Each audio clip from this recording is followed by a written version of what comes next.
الله فرمایي چې مؤمنانو تاسې یهود او عیسویان دا دوستان مه جوړوئ، دا په خپلو منځونو کې یو بل دوستان دي خو تاسې نشي کېدی. اوس الله تبارک وتعالی خبر په کوم مضمون کې کوي؟ مضمون دا چې که د یهودو او د عیسویانو په خپل منځ کې سره دوستي شوه دا په تاسې امتحان وي چې تاسې دوستي ونه کړو.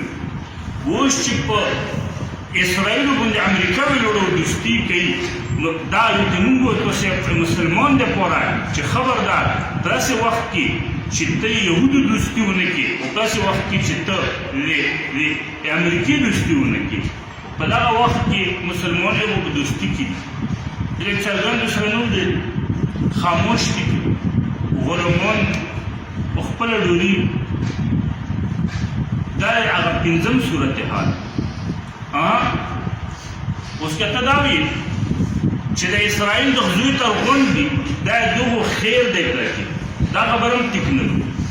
د اسرائیل چې فلسطین ته غونډ شوي دي که نه دا مې په دوی یو زوال روان دی، په دو یو بل جنگ روان دی.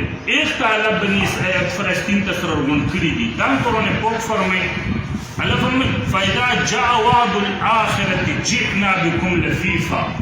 الله فرمایي چې یو آخرو داسې وخت راشي آخرو علی آخرو د پوره کوي د بني اسرائیل نه د یهود. الله فرمایي دوی ټول یو وطن ته سره غونډوم. دا یو بني فلسطین ته سره غونډ کړي دي او په فلسطین نور مرچي یو اخر کلم چې وي دا فلسطین ویو ګډیدل ای دوخي داسې وخت روان دی. او شپږمه خبره الله فرمایي وان عدتم عدنا.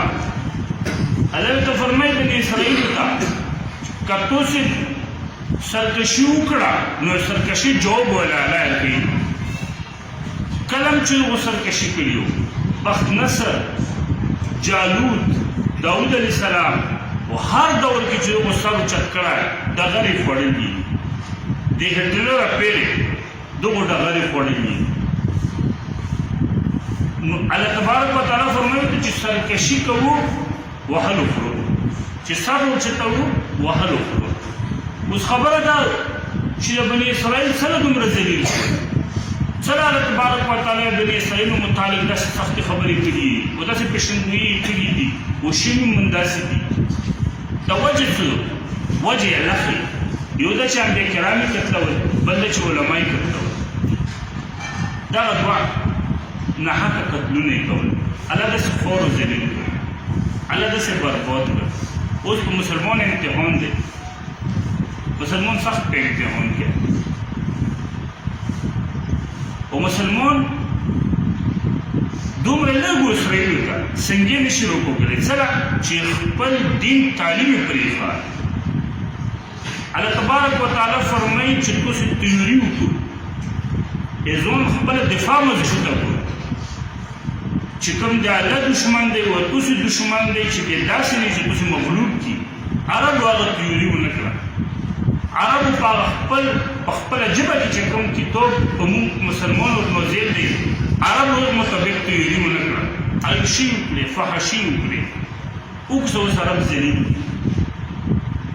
اوس عرب خور هغه یو ایران دی چې موږ یې نظریاتي طور ډېر کمزوري ګڼو هغه څرګند ولاړ دی او هغه دا چې زه د فلسطین د خلکو مرسته کوم د حماس مرسته کوم شاباسي ورته ویلي څنګه چې یې تیوري کړې ځان یې مضبوط کړی. کومه پېرې چې موږ په خپلو تعلیماتو باندې عمل پیره نه شو هېڅکله نه شو کمیدلی. و د اسرائیلو اخر خور دی. رسول الله فرمایي آخر وخت کې رسول الله چې کله آخر وخت یو څو خبرې یې کړي دي.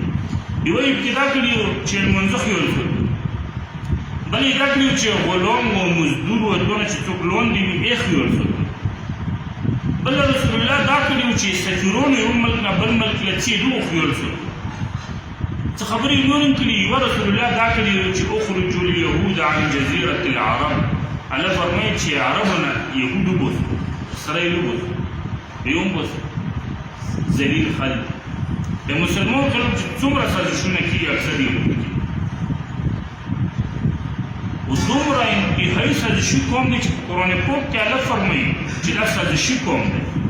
و د هر سازش شکست ول الله ورکړي الله موږ ته په حال رحم وکړي و الله تبارک وتعالى د مجاهدینو سره د فتح او نصرت معامله وکړي و الله تبارک وتعالى څومره کفار چې طاقتونه یې خدای ته سره کړي خدایا مسلمانانو له بری ورکړي سخت تکلیف دی فلسطین کې مسلمانانو ته موږ ورته نور مسجدونه رسیدو